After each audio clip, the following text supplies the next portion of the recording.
بسم اللہ الرحمن الرحیم۔ السلام علیکم۔ اشفاق احمد صاحب کہتے ہیں، اب جب کہ میں عمر کے اس حصے میں ہوں جب آدمی کچھ بچوں جیسا ہو جاتا ہے، وہ بچوں کی طرح ضد کرتا ہے، خواب دیکھتا ہے اور چاہتا ہے کہ سب کچھ ویسے ہی ہو جیسا وہ چاہتا ہے، حالانکہ اسے یہ پتہ ہوتا ہے کہ سب کچھ ویسے نہیں ہو سکتا جیسا وہ سوچ رہا ہے۔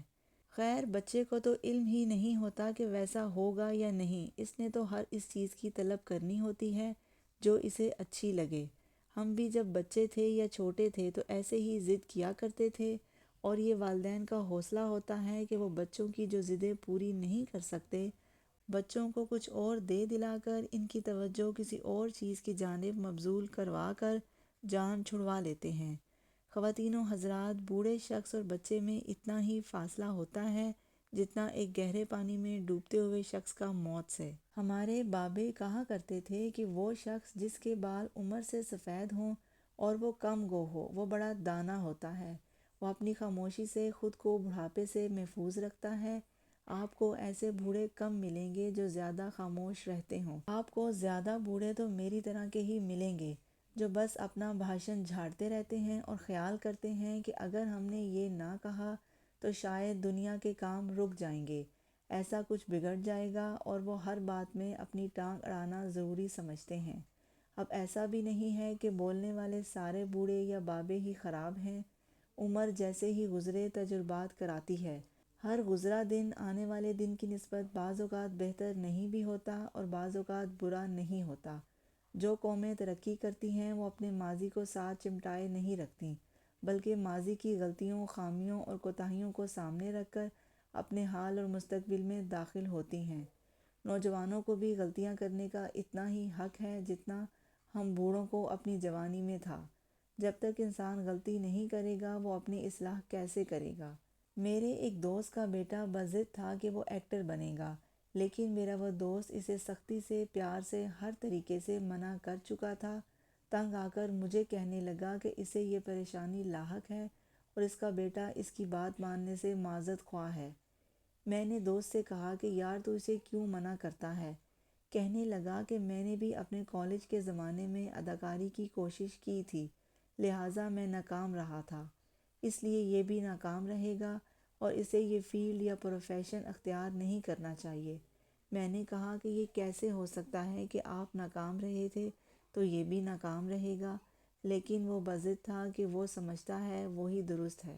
ہمارے ہاں یہ ایک مسئلہ ہے کہ ہم اپنی اولادوں کو وہ بنانے کے لیے متفکر رہتے ہیں جو ہم چاہتے ہیں۔ کسی حد تک یہ ٹھیک بھی ہوتا ہے، لیکن یہ بالکل ہی ٹھیک نہیں ہوتا۔ مجھے ایک بار ٹرین سے لاہور سے باہر جانے کا اتفاق ہوا۔ میں جس ڈبے میں سفر کر رہا تھا اس میں ایک بوڑھا بھی بیٹھا تھا۔ اس کی عمر مجھ سے کافی زیادہ تھی، اس کی داڑھی بڑھی ہوئی تھی اور بوسیدہ سے کپڑوں میں ملبوس تھا۔ اس کے جسم سے عجیب سی بدبو آ رہی تھی، ایسے لگتا تھا کہ شاید وہ دن بھر جسمانی مشقت کرتا رہا ہے اور بار بار کپڑے پسینے میں شرابور ہونے کے باعث اس سے ایسی حمک آ رہی ہے۔ میں حسب عادت اس سے باتیں کرنے لگا، گو طبیعت نہیں چاہ رہی تھی لیکن تجسس کی حس بیدار ہوئی اور میں اس سے باتیں کرنے لگا۔ میں نے کہا بابا کہاں جانا ہے؟ اب وہ شخص مسکرایا اور کہا گھر۔ اب میں کچھ تلملایا بھی، لیکن مجھے لگا کہ وہ کوئی عام شخص نہیں بلکہ کوئی بابا ہے جو اس نے مجھے اتنا مختصر اور جامع جواب دیا ہے۔ میں اس کے ذرا قریب ہو گیا اور کہا کہ جوانی اچھی ہوتی ہے یا بڑھاپا؟ اس نے کہا جوانوں کے لیے بڑھاپا اور بوڑھوں کے لیے جوانی۔ میں نے کہا وہ کیسے؟ بولا بوڑھے اگر جوان ہو جائیں تو وہ اپنی پہلے والی غلطیاں شاید دوبارہ نہ دہرائیں، اور اگر جوان بوڑھوں کو تجربے کے طور پر لیں تو ان کی جوانی بے داغ اور بے عیب گزرے۔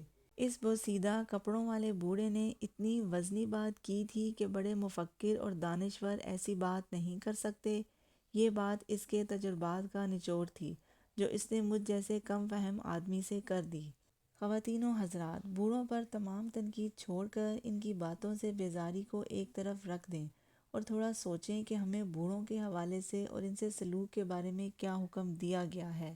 غور کریں تو پتہ چلتا ہے کہ خداوند کریم نے اپنے نبیوں کو نبوت عموماً بڑی عمر میں دی۔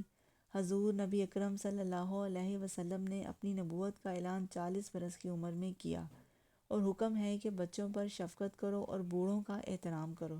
جب کسی معاشرے میں یا ملک میں اولاد والدین سے عاجز آ جاتی ہے اور بزرگوں کو لاوارث قرار دے کر اولڈ ہومز میں بھرتی کروا دیا جاتا ہے تو قوموں کا زوال شروع ہو جاتا ہے۔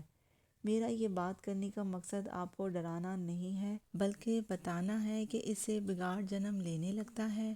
ایک شخص جو اپنے بوڑھے باپ سے بہت تنگ تھا، ایک دن اسے کمر پر لاد کر گھر سے باہر نکلتا ہے اور چلتے چلتے وہ دونوں دریا پر پہنچ جاتے ہیں۔ وہ شخص پانی میں اترتا ہے اور گہرے پانی میں جانے لگتا ہے، اور ایک مقام پر اس کا بوڑھا باپ اپنے بیٹے سے پوچھتا ہے کہ بیٹا کیا کر رہے ہو؟ وہ جواب دیتا ہے کہ میں تیری روز روز کی بڑ بڑ سے تنگ آ کر تجھے دریا برد کرنے آیا ہوں۔ یا ہو سکتا ہے اس نے اپنے باپ کو کوئی اور جواب دیا ہو اور سوچ رہا ہو کہ تجھے ذرا گہرے پانی میں پھینکوں تاکہ جلدی ڈوب جائے۔